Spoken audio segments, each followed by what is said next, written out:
नमस्कार मित्रांनो.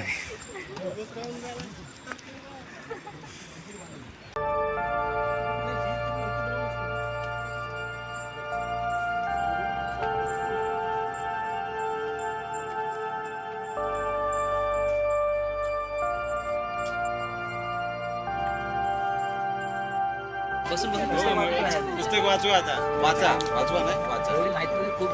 खूप थँक्यू.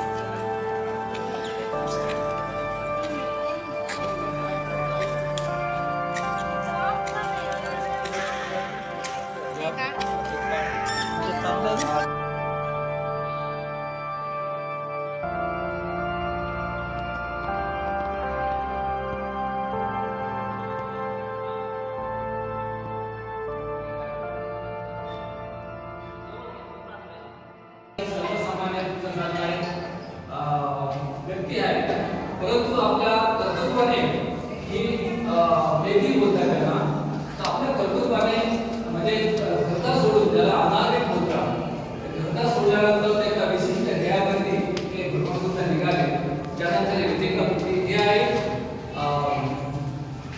लेखी आणि लेखिका असते. यांचा प्रत्यक्ष भगवान गौतम बुद्ध आपल्या ध्येयावरती जातात आणि एका उद्देशासाठी हा जो वर्तन भाग आहे त्याला आपला बोलतात. हा अत्यंत काटकसरीचा प्रयत्न आहे आणि खूप प्रयत्न केल्यानंतर आपल्याला साध्य होऊ शकतो. त्यानंतर पण खूप मोठा आहे, छोटा नाही आहे. शिलालेखांमध्ये 2 शिलालेख एकाच ठिकाणी आहेत. म्हणजे 2 शिलालेख आहेत पण एका शिलालेखाच्या पट्टीमध्ये आहे. तर याच्यामध्ये सगळ्यात महत्त्वाची गोष्ट काय की पहिल्या शिलालेखामध्ये गौतमीपुत्र सातकर्णीचा संपूर्ण चित्रलेख आहे. आता त्याचं राज्य कुठे म्हणून अनेक पर्वतांची नावं आहेत, अनेक नद्यांची नावं आहेत. म्हणजे ही काय आहे की त्या शिलालेखाची व्याप्ती किती मोठी आहे हे सांगणारे आणि त्या सम्राटाचं राज्य केवढं मोठे आहे हे सांगणारे. त्याच्यानंतर त्याचा मुलगा वाशिष्ठपुत्र पुलमावी याचा शिलालेख आहे. आणि बरं यांनी ही लेणी दान दिले याच्यासाठी खास करून तो शिलालेख आहे. म्हणजे ही लेणी भिक्खू संघाला दान देण्यासाठीचा शिलालेख आहे, परंतु त्याच्या आधी काय केलेलं आहे, गौतमीपुत्र सातकर्णी कसं आहे त्याचं दिलेलं आहे. त्याच्यानंतर जी राणी आहे, जी त्याची आजी आहे, पुलमावीची आजी आहे, ही आजी कशी आहे, तिला राजमातेचा दर्जा आहे आणि हा लिखित आहे. म्हणजे राजमाता आहे असा तिचा दर्जा तिथे लिखित आहे.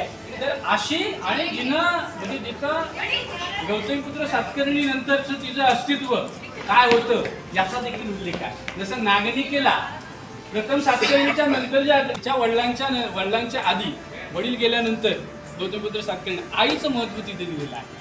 म्हणजे आणि ही संस्कृती तुम्हाला कुठेतरी मातृशब्दात स्पष्ट दिसते, कारण प्रत्येकाच्या आई आता ही महालासारखी आहे ती अधिक चांगल्या पद्धतीने दिसावी म्हणून तिची रचना केलेली आहे. आणि सातवाहनांचं आणि क्षत्रपांचं काय आहे, वैर आहे. ते त्याच्यात सातवाहनाने क्षत्रपांचा वंशनिर्वंश केल्याच्या नोंदी आहेत. आता प्रॅक्टिकली कसं आहे का, आपल्या ह्याचं राज्य आहे ते काही